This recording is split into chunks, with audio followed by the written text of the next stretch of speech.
आप सुन रहे हैं विविध भारती गीतों भरी कहानी। इस श्रृंखला में आज सुनिए इब्राहिम यादगिरी की लिखी कहानी गोल्ड मेडल।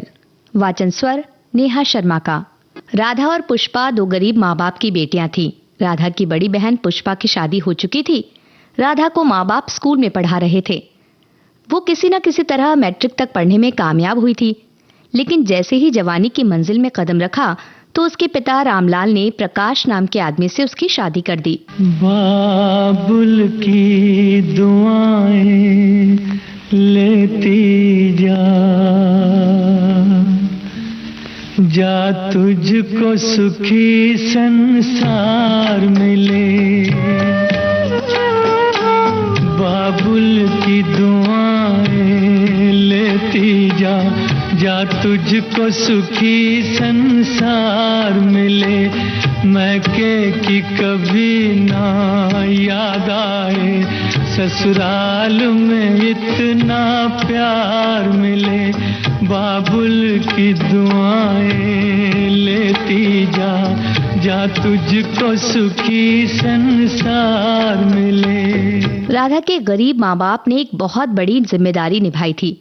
उन्होंने अपनी हैसियत के मुताबिक दहेज भी दिया था, लेकिन दहेज को देखकर प्रकाश के रिश्तेदारों ने नाक भौं चढ़ाई और पूछा, बस इतना ही सामान मिला है? प्रकाश के माँ बाप ने इस बात पर सिर हिलाया। आप जैसे बड़े अफसर के लिए ये दहेज बहुत ही कम है। रिश्तेदारों ने नफरत भरे स्वर में कहा, ऐसे कंगाल घराने में रिश्ता क्यों किया? उस वक्त तो बात आई गई हो गई, मगर जिस जहरीले पौधे को प्रकाश के रिश्तेदारों ने इनके ख्यालात के आंगन में उगा दिया था, उसने धीरे धीरे एक तनावर दरख्त की शक्ल इख्तियार कर ली, जिसके कड़वे कसैले फल का अर्क प्रकाश और उसके माँ बाप के हलक से उतारा जाने लगा। इस अर्क ने बड़ी तेजी से अपना काम शुरू किया, जिसके नतीजे में इन लोगों को यकीन हो गया कि रामलाल ने कम दहेज दिया। हमारे समाज में बुनियादी जरूरतों को हासिल करना मुश्किल हो जाए और इस पर पाबंदी लग जाए तो वहीं सामाजिक और नैतिक बुराइयां सर उठाना शुरू कर देती हैं। आज शैतानी वसवसे, नाजायज ख्वाहिशात और वाहियात रस्मों रिवाज ने शादी को बहुत मुश्किल और पेचीदा बना दिया है। दहेज की नाकाबिले बर्दाश्त फरमाइशें एक गरीब इंसान दहेज अदा नहीं कर सकता। दहेज की अदायगी न होने की सूरत में कितने ही गरीब खानदानों में शादियां रुक जाती हैं, बारातें दुल्हन की चौखट पर आकर रुक जाती हैं और कितने ही माँ बाप अपनी बदनामी के डर से आत्महत्या भी कर लेते हैं, या फिर लड़कियां खुद को बोझ समझकर मौत के मुंह में चली जाती हैं।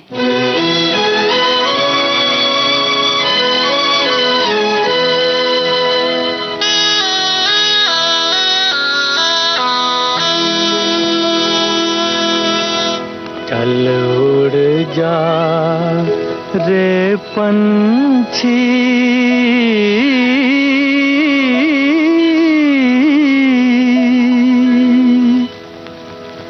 चल उड़ जा रे पंछी के अब ये देश हुआ बेगाना। चल उड़ जा रे पंछी के अब ये देश हुआ बेगाना। चल उड़ जा रे पंछी।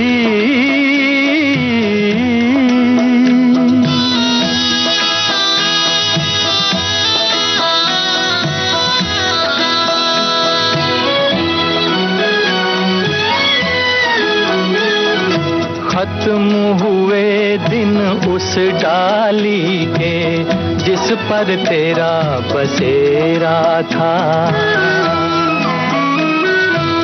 खत्म हुए दिन उस डाली के जिस पर तेरा बसेरा था। आज यहाँ और कल हो वहाँ ये जोगी वाला फेरा था। ये तेरी जागीर नहीं थी, ये तेरी जागीर नहीं थी, चार घड़ी का डेरा था। सदा रहा है इस दुनिया में किसका आबोदाना। चल उड़ जा रे पंछी के अब ये देश हुआ बेगाना, चल उड़ जा रे पंछी के अब ये देश हुआ बेगाना, चल उड़ जा रे पंछी।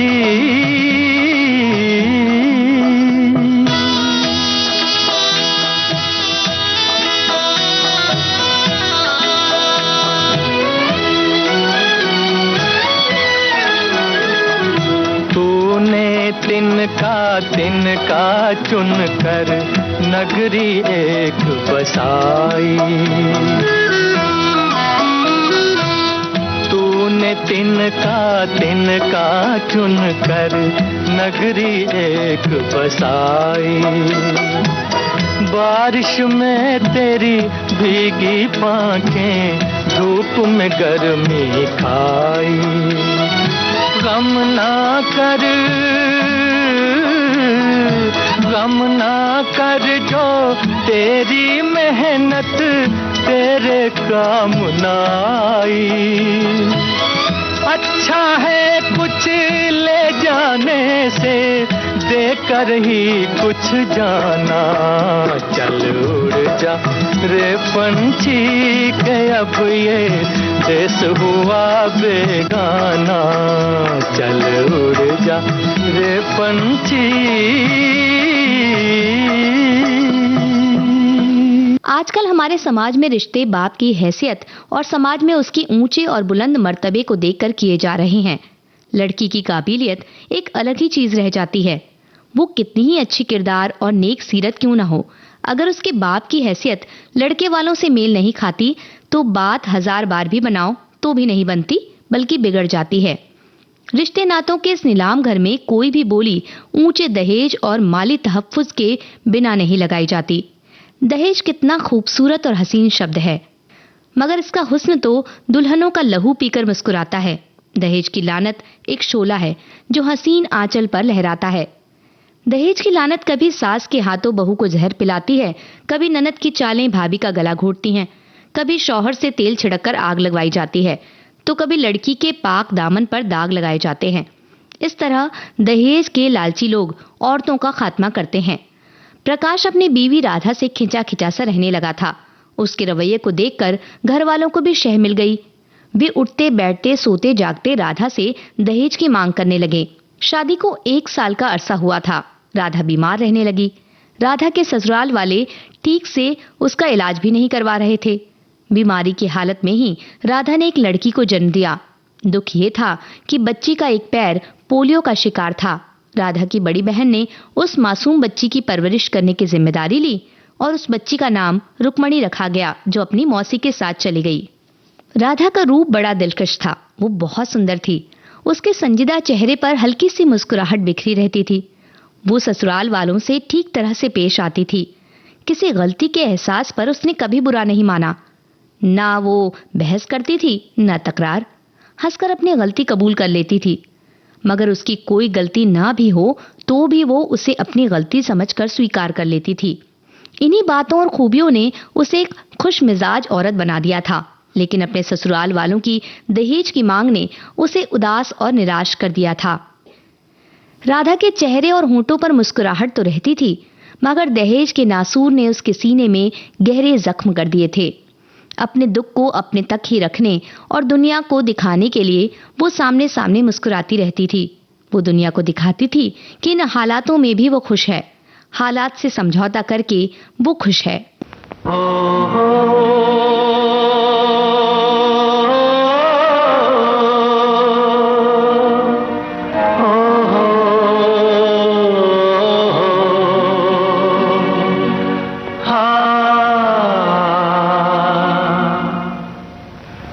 समझौता गमों से कर लो, समझौता गमों से कर लो। जिंदगी में गम भी मिलते हैं हो, पतझड़ आते ही रहते हैं, पतझड़ आते ही रहते हैं। ये मधुबन फिर भी खिलते हैं हो, गमों से कर लो समझौता, गमों से कर लो।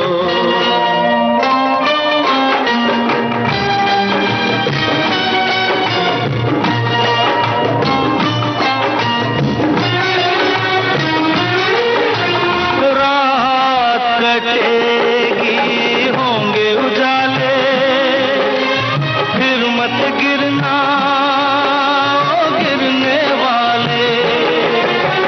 रात कटेगी होंगे उजाले, फिर मत गिरना गिरने वाले। इंसान वो खुद संभले औरों को भी संभाले हो, इंसान वो खुद संभले औरों को भी संभाले हो। समझौता गमों से कर लो समझौता, गमों से कर लो। जिंदगी में गम भी मिलते हैं हो, समझौता गमों से कर लो समझौता, गमों से कर लो।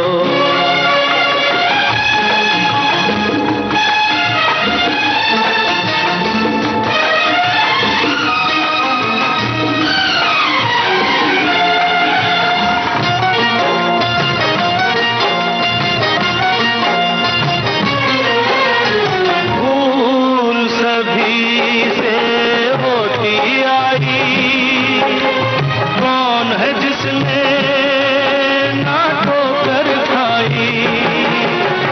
भूल सभी से होती आई, कौन है जिसने ना ठोकर खाई। भूलों से सीखे जो मंजिल उसने पाई हो, भूलों से सीखे जो मंजिल उसने पाई हो।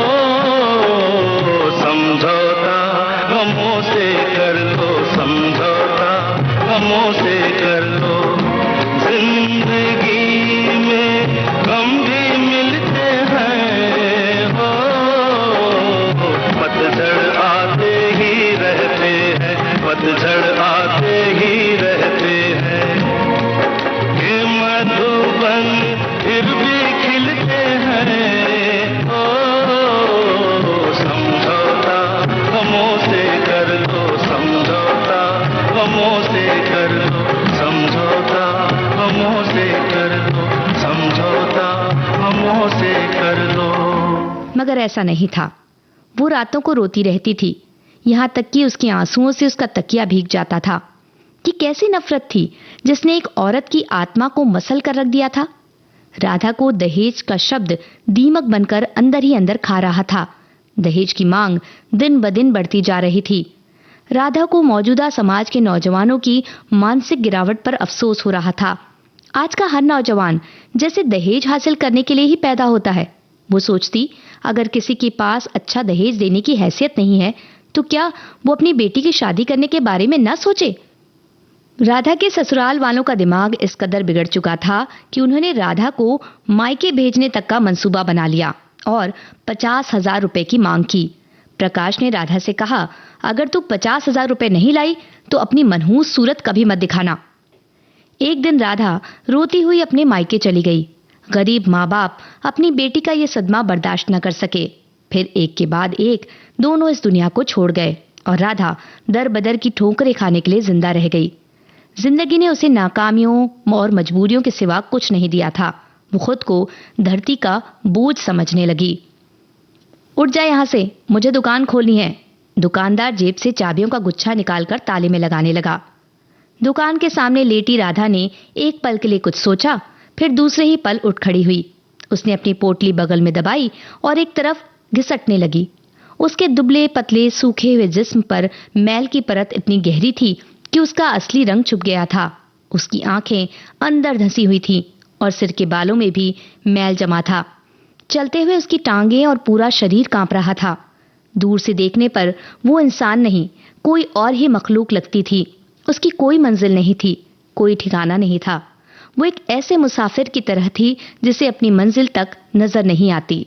राधा जिस इलाके में जाती, वहां के भिखारी उसे अपने इलाके में जाने को कहते, क्योंकि वो उनके मुकाबले में कमजोर थी, इसलिए वो वहां से निकल जाना ही बेहतर समझती। दूसरे भिखारी शायद इस वजह से उससे जलते थे कि वो उनके मुकाबले में ज्यादा काबिले रहम लगती थी। दोपहर होने तक वो करीब 2 किलोमीटर का फासला तय कर चुकी थी। वो बांद्रा के इलाके में दाखिल हुई। रास्ते में कई जगह उसने आराम भी किया था, लेकिन अब तक किसी ने उसे 1 पैसा भी नहीं दिया था। वो सुबह से भूखी थी, अब उसकी भूख भड़क उठी थी। थक हार कर वो फुटपाथ के सायेदार हिस्से में बैठ गई। जब सब्र की हद खत्म हुई तो उसने मजबूरी में हाथ फैलाया। धीरे धीरे उसकी हाथ उठाने की ताकत भी नहीं रही और उसका हाथ जमीन को छूने लगा। उसने अपने सामने एल्यूमिनियम का खाली कटोरा रख दिया। लोग अफरा तफरी में उसके पास से गुजर रहे थे, लेकिन किसी को भी उसकी हालत पर रहम नहीं आया। सच तो ये है कि किसी ने उसकी तरफ देखा ही नहीं। जाने वालों जरा मुड़ के देखो मुझे, एक इंसान हूँ मैं तुम्हारी तरह। जाने वालों जरा मुड़ के देखो मुझे, एक इंसान हूँ मैं तुम्हारी तरह। जिसने सब को रचा अपने ही रूप से, उसकी पहचान हूँ मैं तुम्हारी तरह। जाने वालों जरा।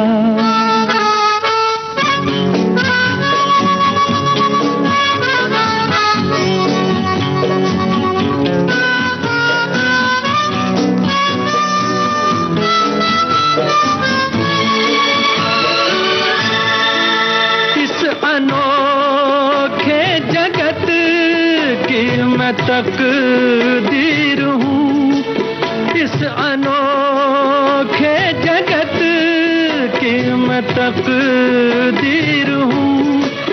मैं विधाता के हाथों की तस्वीर हूँ, एक तस्वीर हूँ। इस जहां के लिए, धरती माँ के लिए शिव का वरदान हूँ मैं तुम्हारी तरह। जाने वालों जरा।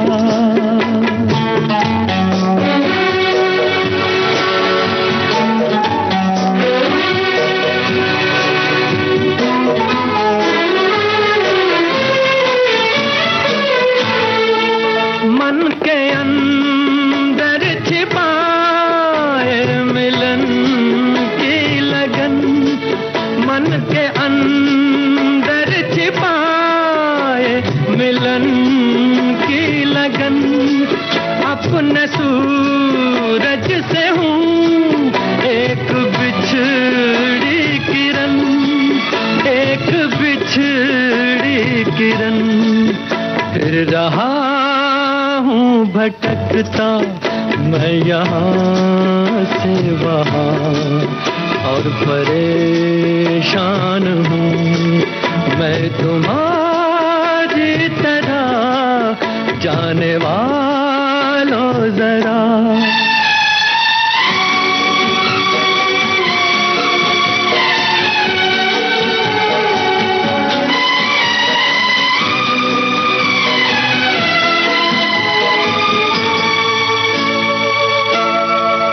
मेरे पास आओ, छोड़ो ये सारा भरम। मेरे पास आओ, छोड़ो ये सारा भरम। जो मेरा दुख वही है तुम्हारा भी गम, है तुम्हारा भी गम।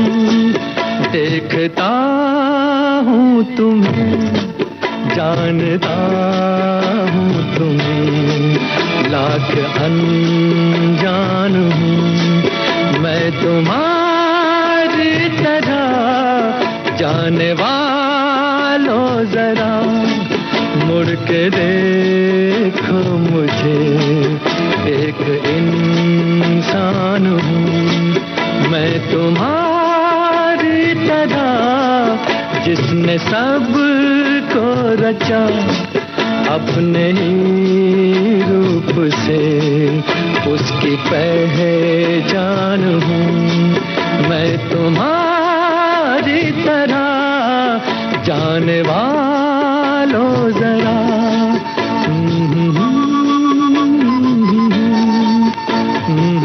थोड़ी देर बाद एल्यूमिनियम के कटोरे में 1 रुपए का सिक्का छन की आवाज के साथ गिरा। उसे ऐसा लगा जैसे उसके तन बदन में खून की रफ्तार तेज हो गई हो। देखते ही देखते उसका कटोरा सिक्कों से भर गया। सभी अपने आप में गुम थे। एक साहब अपने कुत्ते के साथ उसके करीब से गुजरे। उन्होंने एक फुटपाथ पर बैठी हुई भिखारन को देखा और आगे बढ़ गए। अलबत्ता उसके कुत्ते ने उसे सूंघा और फिर उसकी कुछ समझ में नहीं आया। तेजी से भागता हुआ अपने मालिक से जा मिला। उसी वक्त उसी इलाके का एक हट्टा कट्टा भिखारी आ गया। उसने जब राधा को देखा तो अपनी पूरी ताकत से उस पर चिल्ला पड़ा, तू यहाँ क्यों आई है? बेबसी के एहसास से राधा की आंखों में आंसू आ गए। मैं थोड़ी देर के लिए बैठी हूँ, फिर चली जाऊंगी। आइंदा इस इलाके में भीख मांगेगी तो मैं तुझे जिंदा नहीं छोड़ूंगा, ये मेरा इलाका है। उस हट्टे कट्टे भिखारी ने सिक्के के कटोरे को देखा तो उसके रोंगटे खड़े हो गए। उसने कहा, तुम मेरे इलाके से रुपए नहीं ले जा सकती। तो राधा वैसे तो चिल्लाना चाहती थी लेकिन चिल्ला न सकी। भूख और प्यास ने उसे निढाल कर दिया था। उसकी आवाज गले में ही फंस गई। हट्टा कट्टा भिखारी राधा का रुपयों से भरा कटोरा ले गया और राधा निढाल होकर जमीन पर लेट गई। भूख और प्यास ने उसकी जिंदगी का खात्मा कर दिया। गाड़ी तेज रफ्तार से अपनी मंजिल की तरफ दौड़ रही थी। सीटी की आवाज फिजा में गूंज रही थी। गाड़ी लगातार सीटी बजा रही थी। अब गाड़ी लड़की के बिल्कुल करीब आने वाली थी। इससे पहले कि लड़की गाड़ी की जिद में आती, अचानक ही किसी ने उसे अपनी तरफ खींच लिया। लड़की ने देखा कि एक अजनबी शख्स जिसकी उम्र लगभग 50 साल होगी, उसने उसे खींचा है। लड़की ने सवालिया नजरों से देखते हुए पूछा, कौन हो तुम? मेरा नाम सुधीर पांडे है, वैसे लोग मुझे संत बाबा के नाम से जानते हैं। लड़की ने पूछा, तुमने मेरी जान क्यों बचाई? एक इंसान होने के नाते मैंने अपना कर्तव्य निभाया है। तुम्हारे कर्तव्य और तुम्हारी इंसानियत से मुझे कोई लेना देना नहीं। लड़की ने ऊंची आवाज में कहा, मुझे जीने से कोई दिलचस्पी नहीं, मैं मरना चाहती हूं।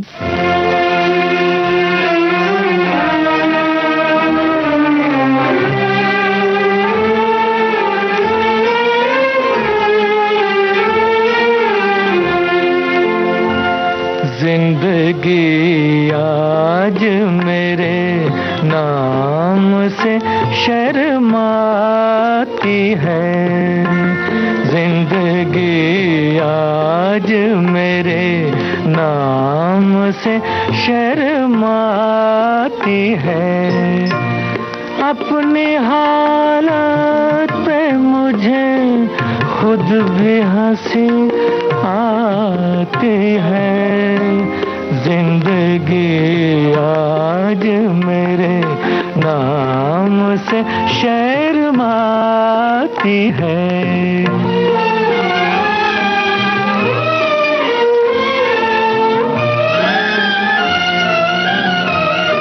एक गम चैन से जीने नहीं देता मुझको, एक उलझन है जो अक्सर मुझे तड़पाती है, जिंदगी आज मेरे नाम से शर्माती है।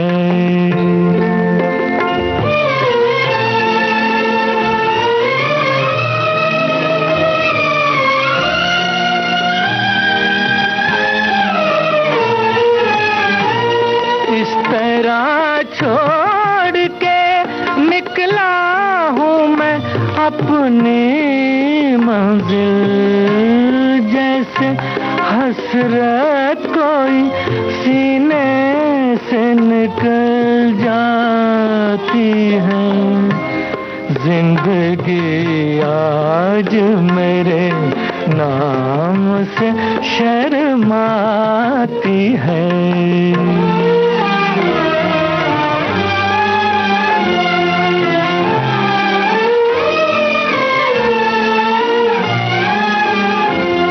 राह चलते हुए कुछ सोच के रुक जाता हूँ, राह चलते हुए कुछ सोच के रुक जाता हूँ, हर कदम पर कोई भूली हुई याद आती है, जिंदगी आज मेरे नाम से शर्माती है। पर तुम मरना क्यों चाहती हो? उस शख्स ने पूछा। ये मेरा अपना मामला है, तुम्हें ये पूछने का कोई अधिकार नहीं, लड़की ने जवाब दिया। बड़ों से इस तरह की बातें नहीं करते बेटी, संत बाबा ने प्यार भरे लहजे में कहा। ईश्वर ने तुम्हें जिंदगी दी है, जिंदगी लेने का अधिकार भी उसी का है। तुम अपने आप को मौत के हवाले नहीं कर सकती। जिंदगी में दुख और परेशानियां आती ही रहती हैं, हालात से समझौता करना पड़ता है। आखिर वो कौन सी मजबूरी है कि तुम आत्महत्या करना चाहती हो? संत बाबा ने पूछा। मैंने कह दिया ना कि मैं आत्महत्या का कारण नहीं बताऊंगी। मैं जानता हूं हम दोनों एक दूसरे के लिए अजनबी हैं, मगर मैं फिर भी जानना चाहता हूं कि वो कौन सी मजबूरी है जो तुम्हें आत्महत्या करने पर मजबूर कर रही है, संत बाबा ने कहा। लड़की ने एक नजर संत बाबा के चेहरे पर डाली और दोनों हाथों से अपना चेहरा छुपाकर फूट फूट कर रोने लगी। उसकी आंखों से आंसू निकलकर उसके गालों पर फिसल रहे थे। उसने अपने आंसू पोंछते हुए कहा, मेरा नाम रुक्मणी है, मैं एक अपाहिज अनाथ लड़की हूँ। बूढ़ी मौसी के सिवा इस दुनिया में मेरा कोई नहीं है। चंद पल गुजरने के बाद रुक्मणी ने कहा, स्कूल में लड़के और लड़कियां मुझे सताते हैं, मुझे धरती का बोझ कहते हैं। कुछ देर चुप रहने के बाद उसने कहा, पिछले कुछ दिनों से मैं महसूस कर रही हूँ कि सचमुच मैं धरती का बोझ बनती जा रही हूँ। अपनी बूढ़ी मौसी पर तो मैं पहले ही बोझ बन चुकी हूँ, अब उनके बूढ़े कंधों पर और ज्यादा बोझ नहीं डालना चाहती, इसलिए मैंने आत्महत्या का इरादा कर लिया है। नहीं रुक्मणी नहीं, तुम आत्महत्या नहीं करोगी, संत बाबा ने कहा। जिंदगी एक खूबसूरत गीत है, इसे हर इंसान को आखिरी दम तक गाना पड़ता है। मैं जानता हूं तुम्हारा एक पैर पोलियो का शिकार है, लेकिन तुम्हारा जहन मफलूज नहीं हुआ है। तुम अपने आप में आत्मविश्वास पैदा करो। अगर तुम्हारी मेहनत और लगन में सच्चाई है तो तुम्हारी मेहनत जरूर रंग लाएगी और दुनिया की कोई भी ताकत तुम्हें हरा नहीं सकेगी। तुम पढ़ने लिखने में जी लगाओ, तुम इल्म की रोशनी का मीनार बन जाओ। जब तुम्हें चढ़ाने वाले लोग इस मीनार को देखेंगे तो शर्मिंदा होंगे, उनकी हार होगी, तुम्हारी जीत होगी, और वो अपने आप में सर झुका लेंगे और तुमसे पीछे हो जाएंगे।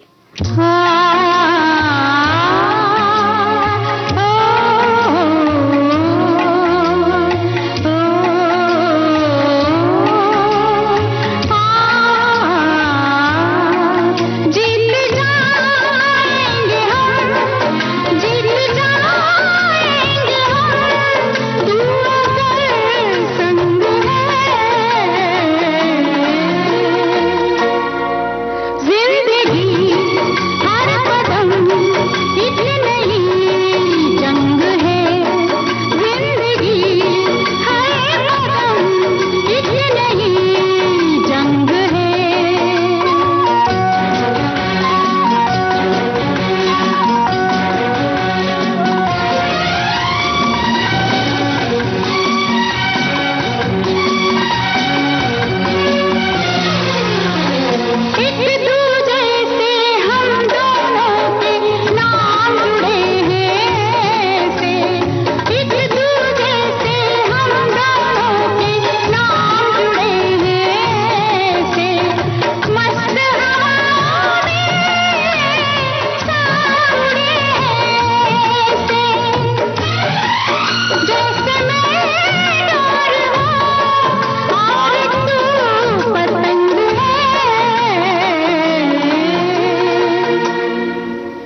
गाओ न माँ। मैं हूँ एक तस्वीर, तो मेरा रूप रंग है। जिंदगी हर कदम एक नई जंग है।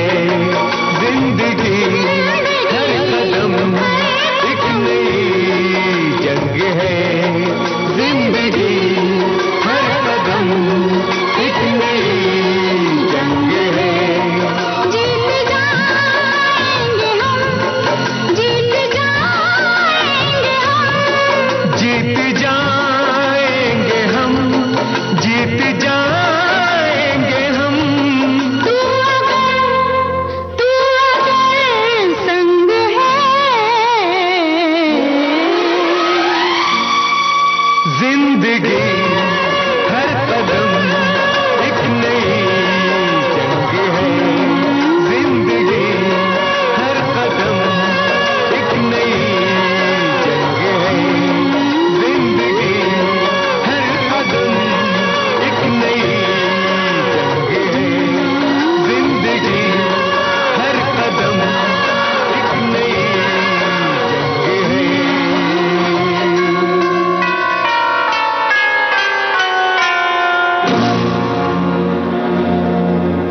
चंद पल गुजरने के बाद संत बाबा ने महसूस किया कि रुक्मणी की आंखें खुशी से चमक रही है। ठीक है, रुक्मणी ने कहा, मैं आपके इन ख्यालातों पर गौर करूंगी। उसके बाद रुक्मणी की जिंदगी में एक नया इंकलाब आया। वो रात दिन पढ़ाई में मशरूफ रहने लगी। स्कूल में वो बेचैन सी रहती। उसका दिल चाहता कि जल्दी से जल्दी छुट्टी हो और वो सड़क पर पहुंच जाए। सड़क के करीब अपनी मौसी को देखकर उसे सुकून मिलता और यूं महसूस होता जैसे शहर की हलचल भरी फिजा से निकलकर गांव के सुकून भरे माहौल में अपनी मौसी के पास पहुंच गई हो। स्कूल में पढ़ाई के दौरान उसे वक्त गुजरने का एहसास नहीं होता था। किताबों के दिलचस्प सबक उसका ध्यान बटाए रखते, लेकिन जैसे ही तफरीह का वक्फा होता वो अपने आप को अकेला महसूस करने लगती और ये अकेलेपन के पल बेहद परेशानी का सबब बनते। छुट्टी की घंटी बजते ही वह दूसरे बच्चों की तरह दौड़ते हुए बच्चों की तरह खेल कूद में हिस्सा लेना चाहती थी, लेकिन वो ऐसा नहीं कर सकती थी। छुट्टी होने में कुछ देर बाकी थी कि टीचर ने उसे जाने की इजाजत दे दी, क्योंकि टीचर अच्छी तरह समझती थी कि छुट्टी के वक्त बच्चों के हुजूम में वो चल नहीं सकेगी। क्लासरूम से निकलकर वो कुछ ही दूर पहुंची थी कि छुट्टी का घंटा बज उठा और उसके साथ ही कमरों से बच्चों का सैलाब उमड़ पड़ा। तमाम बच्चे धक्का मुक्की करते और एक दूसरे को गिराते हुए आगे बढ़ रहे थे। रुक्मणी भी बच्चों के इस रेले में गिरती पड़ती अपनी बेजान टांग को घसीटते हुए आगे बढ़ रही थी। वो सड़क पर अकेली खड़ी इधर उधर देख रही थी। सड़क पार करना भी उसके लिए एक मुश्किल काम था। सड़क पर ट्रैफिक था और इस भीड़ में वो सड़क पार नहीं कर सकती थी। इसी दौरान उसकी नजर अपनी मौसी पर पड़ी। रुक्मणी की मौसी उसके लिए फरिश्ते की हैसियत रखती थी। हर रोज वही उसे सड़क पार करवाया करती थी। आज भी उसने रुक्मणी को वहां खड़ा देखा तो करीब आते हुए बोली, मैं तुम्हारा ही इंतजार कर रही थी। रुक्मणी की मौसी ने उसके दाएं कंधे पर अपना हाथ रखा और रुक्मणी ने उनके बाएं कंधे पर अपना हाथ रख दिया। सड़क की दूसरी तरफ पहुंचकर रुक्मणी और उसकी मौसी अलग हो जाती। रुक्मणी बैसाखियों के सहारे चलने लगती। रुक्मणी को उन लोगों से सख्त नफरत थी जो उसे लंगड़ाकर चलते हुए देखकर घूरते थे या रहम की निगाहों से देखते थे। उसके लिए एहसास बहुत दर्दनाक था। जब वो अपनी टांग को घसीटते हुए आगे बढ़ती तो लोग उसे देखते रहते। शुरू में जब वो स्कूल आती थी, बच्चे उसके करीब आकर देखते थे कि उसकी टांग में क्या खराबी है। ऐसे मौकों पर वो जमीन में गिर जाती। जीवन चलने का नाम, चलते रहो सुबह हो शाम। ये रास्ता कट जाएगा मित्रा, ये बादल छट जाएगा मित्रा।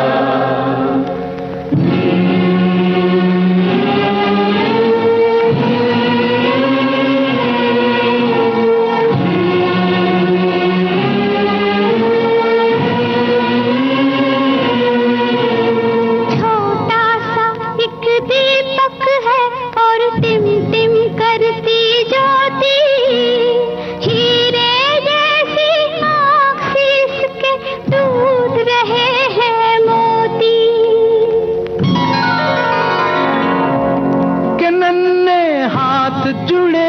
मित्रा, न इसका बात मुड़े मित्रा। अगर ये खो जाएगा मित्रा, तो झूठा हो जाएगा मित्रा। जीवन चलने का नाम, चलते रहो सुबह हो शाम। जीवन चलने का नाम, चलते रहो सुबह हो शाम।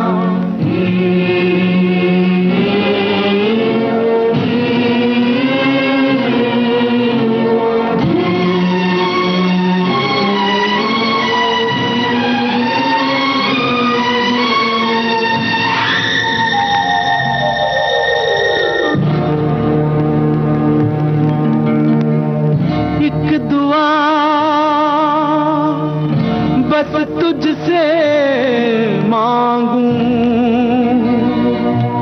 मैं आज बिछा कर पल्ला, मेरे याद की रक्षा करना कदम कदम पर अल्लाह। मेरे यार की रक्षा करना कदम कदम पर अल्लाह। लब पर यही दुआ मित्रा, ये बिगड़ी बात बना मित्रा, ये बेड़ा पार लगा मित्रा। तुझे तब कहूँ खुदा मित्रा, तुझे तब कहे खुदा मित्रा। जीवन चलने का नाम, चलते रहो सुबह हो शाम। जीवन चलने का नाम, चलते रहो सुबह हो शाम। जीवन चलने का नाम, चलते रहो सुबह हो शाम।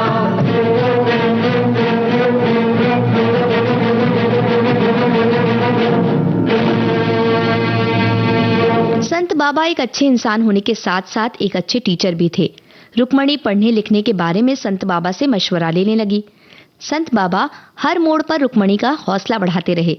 संत बाबा सिर्फ रुक्मणी का ही नहीं बल्कि गरीब बच्चों के दिलों में भी शिक्षा का दीप जलाते थे।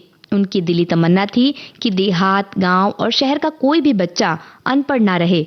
गरीब बच्चों को भी शिक्षा हासिल करनी चाहिए, इसलिए उन्होंने गरीब बच्चों के लिए मुफ्त कोचिंग क्लास शुरू की थी। अब रुक्मणी स्कूल के साथ साथ संत बाबा की कोचिंग में भी पढ़ने लगी। एक दिन संत बाबा ने क्लास के बच्चों से कहा, प्यारे बच्चों, पढ़ने लिखने में अपने दिमाग का इस्तेमाल करना चाहिए। सिर्फ किताबों की मदद काफी नहीं होती। दिमाग से जितना काम लोगे उतनी ही उसकी ताकत बढ़ेगी और याददाश्त भी मजबूत होगी।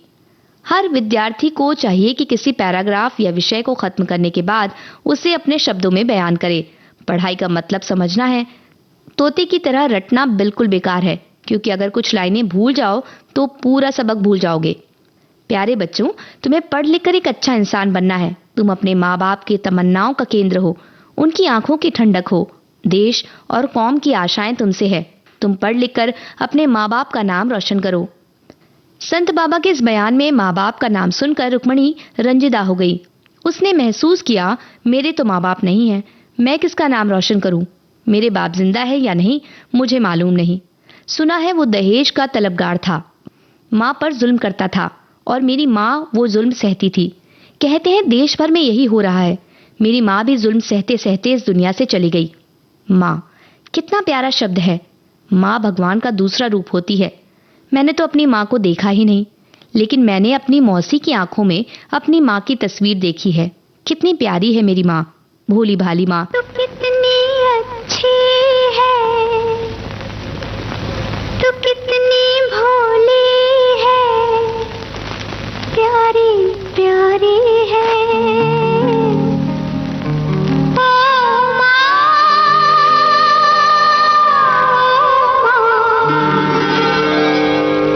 ओ माँ,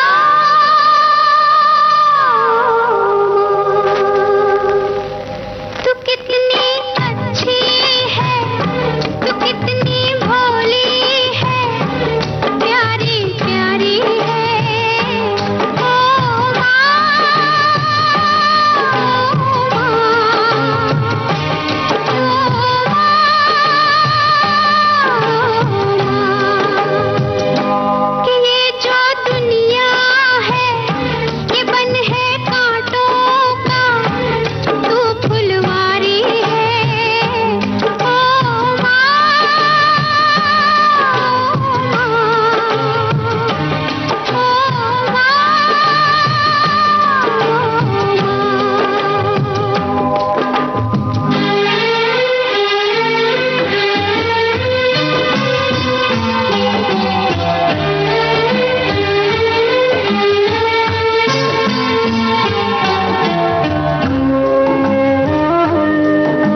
मौसी ही मेरी माँ है और वही मेरी बाप भी है। मैं पढ़ लिख कर अपनी मौसी का नाम रोशन करूंगी। अब रुक्मणी की पढ़ाई की हालत बहुत बेहतर हो गई थी। वो हर क्लास में अच्छे नंबरों से पास होती थी। एक दिन उसकी तस्वीर राज्य भर में छपने वाले अखबारों में छप गई, क्योंकि रुक्मणी ने एसएससी में टॉप किया था। रुक्मणी वो लड़की थी जो पूरे राज्य में अव्वल आई थी। शहर के एक अच्छे समाज सेवक ने एक अनाथ अपाहिज लड़की को गोल्ड मेडल देने का ऐलान किया था और फिर वो दिन भी आ गया। हॉल विद्यार्थियों से खचाखच भरा हुआ था। मेहमाने खास के लिए बनी जगह के दाईं तरफ शहर की मशहूर हस्तियों की गैलरी थी। मुकर्रर वक्त पर अनाउंसर ने स्टेज पर आकर समाज सेवक से दरखास्त की कि वे विद्यार्थियों को अपने कीमती मशवरे दें। लोगों ने तालियों से समाज सेवक का स्वागत किया। उन्होंने स्टेज पर आकर कहा, आज के इस जलसे में शरीक होते हुए मुझे बहुत खुशी हो रही है, क्योंकि एक अनाथ अपाहिज लड़की ने गोल्ड मेडल हासिल किया है। रुक्मणी एक होनहार लड़की है जिसने ये साबित कर दिया कि एक अपाहिज इंसान भी अपनी मेहनत और लगन से तरक्की की मंजिलें तय कर सकता है। चंद पल रुककर उन्होंने कहा, लोग कहते हैं कि रुक्मणी सड़क पर रहती है। मैं ऐसे लोगों से नफरत करता हूँ। ये सड़क पर रहना या शहर में रहना क्या होता है? सब दुनिया के बनाए हुए उसूल हैं। ईश्वर ने तो सिर्फ 2 ही प्रकार के लोग बनाए हैं, औरत और मर्द। जिनमें इंसानियत होती है वही लोग महान होते हैं। फिर उन्होंने कहा, अब मैं यहाँ मौजूद तमाम विद्यार्थियों को मशवरा देता हूँ कि पढ़ाई में दिलचस्पी लें और रुक्मणी की तरह कोशिश करें। कोशिश जरूर रंग लाएगी। अब मैं आखिर में रुक्मणी को माइक पर आने की दावत देता हूँ। पूरा हॉल तालियों से गूंज उठा। बैसाखियों का सहारा लिए हुए रुक्मणी स्टेज पर पहुंची। पिघला दे जंजीरें, बना उनकी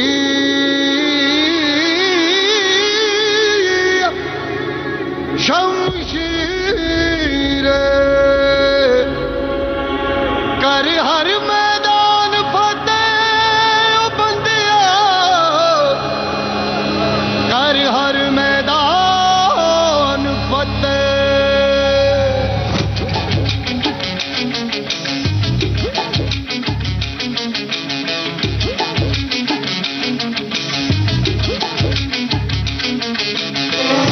घायल परिंदा है तू, दिखला दे जिंदा है तू, बाकी है तुझ में हौसला। तेरे जुनू के आगे अंबर पनाहे मांगे, कर डाले तू जो फैसला। रूठी तकदीरें तो क्या, टूटी शमशीरें तो क्या, टूटी शमशीरों से ही हो। कर हर मैदान फतेह, कर हर मैदान फतेह, कर हर मैदान फतेह रे बंदिया, हर मैदान फतेह, कर हर मैदान फतेह, कर हर मैदान फतेह, कर हर मैदान फतेह रे बंदिया, हर मैदान फतेह।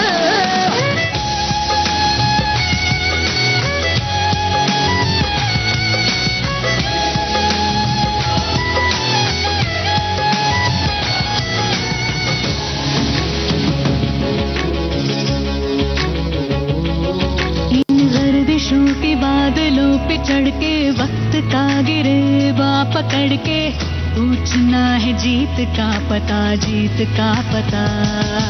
इन मुट्ठियों में चांद तारे भर के, आसमां की हद से गुजर के, हो जा तू भीड़ से जुदा, भीड़ से जुदा, भीड़ से जुदा।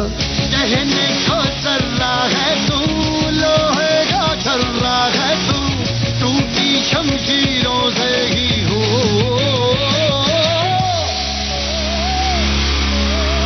कर हर मैदान फतेह, कर हर मैदान फतेह, कर हर मैदान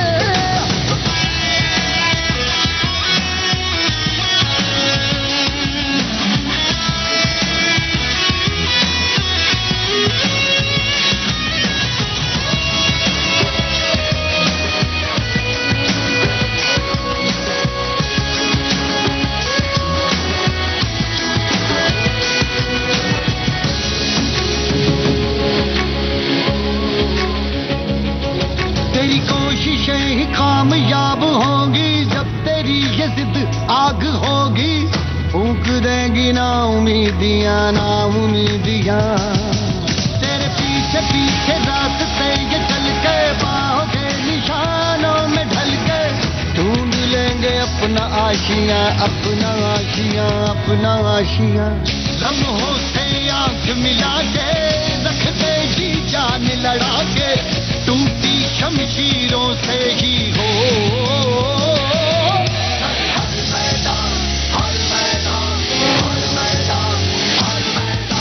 हर मैदान फतेह। रुक्मणी ने माइक संभालते ही कहा, प्यारे सज्जनों, प्यारे भाइयों और बहनों, आज ये मेडल लेते हुए मुझे बहुत खुशी हो रही है, लेकिन मैं इस गोल्ड मेडल की हकदार नहीं हूँ। हकदार तो वो महान हस्ती हैं जिन्होंने मुझे मौत के मुंह से निकाला, जीने का तरीका सिखाया और मेरे दिल में पढ़ने लिखने का दीप जलाया। मैं चाहती हूँ कि ये मेडल मेरे सुधीर को दिया जाए, जिन्हें हम संत बाबा कहते हैं। पूरा हॉल खामोश हो गया। बच्चे और बड़े एक दूसरे को देखने लगे। फिर रुक्मणी ने कहा, मैं अपने संत बाबा से विनती करती हूँ कि वे स्टेज पर आएं और समाज सेवक से ये मेडल हासिल करें। तालियों की गूंज के बीच संत बाबा स्टेज पर पहुंचे और उन्होंने कहा, प्यारे बच्चों, प्यारे भाइयों और बहनों, सबसे पहले मैं रुक्मणी को बधाई देता हूँ कि उसने गोल्ड मेडल हासिल किया है। रुक्मणी एक होनहार लड़की है जिसने पढ़ लिख कर अपने माँ बाप का नाम रोशन किया है। सिर्फ माँ बाप का ही नहीं बल्कि अपने स्कूल का नाम भी रोशन किया है। मैं तमाम बच्चों को मशवरा देता हूँ कि वे भी पढ़ने लिखने में दिलचस्पी लें और अपने माँ बाप का नाम रोशन करें। चंद पल बाद उन्होंने कहा, रुक्मणी एक मासूम भोली भाली लड़की है। उसने कहा कि ये मेडल उसके सुधीर को दिया जाए, लेकिन नादान बच्ची, मैं तो एक टीचर हूँ। एक टीचर अपने विद्यार्थियों को अच्छी शिक्षा देता है ताकि वे पढ़ लिख कर अपना भविष्य संवार सकें। जब कोई बच्चा पढ़ लिख कर कामयाबी हासिल करता है तो बच्चे के माँ बाप के साथ साथ टीचर को भी खुशी होती है। मुझे बेहद खुशी है कि रुक्मणी पढ़ लिख कर इस मेडल के काबिल बनी है, इसलिए ये मेडल रुक्मणी को ही दिया जाए। पूरा हॉल तालियों से गूंज उठा। बच्चों और बड़ों के चेहरों पर मुस्कान फैल गई। दूसरे ही पल समाज सेवक माइक पर आए और बोले, मुझे खुशी होगी कि ये मेडल संत बाबा के पवित्र हाथों से ही रुक्मणी को दिया जाए। हॉल एक बार फिर तालियों से गूंज उठा। संत बाबा ने मुस्कुराते हुए रुक्मणी के सिर पर हाथ फेरा और अपने पवित्र हाथों से उसे मेडल दे दिया। एक बार फिर पूरा हॉल तालियों की गड़गड़ाहट से गूंज उठा।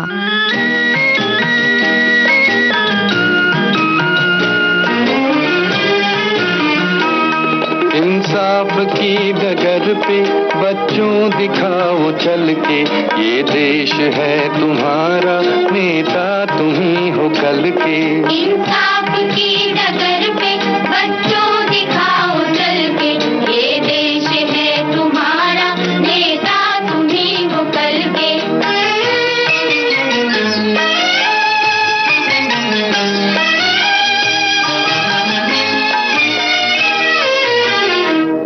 दुनिया के रंज सहना और कुछ न मुंह से कहना, दुनिया के रंज सहना और कुछ न मुंह से कहना, सच्चाइयों के बल पे आगे को बढ़ते रहना, सच्चाइयों के बल पे आगे को बढ़ते रहना।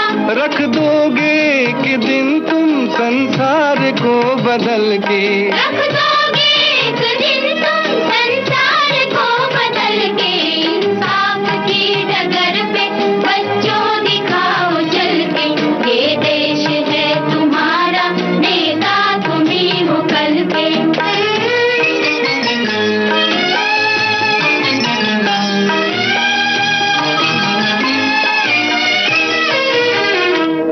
अपने हो या पराए सबके लिए हो न्याय, अपने हो या पराए सबके लिए हो न्याय। देखो कदम तुम्हारा हरगिज न डगमगाए, देखो कदम तुम्हारा हरगिज न डगमगाए। रास्ते बड़े कठिन हैं चलना संभल संभल के, रास्ते बड़े कठिन हैं चलना संभल संभल के। इंसाफ की डगर पे बच्चों दिखाओ चल के, ये देश है तुम्हारा, नेता तुम ही हो कल के।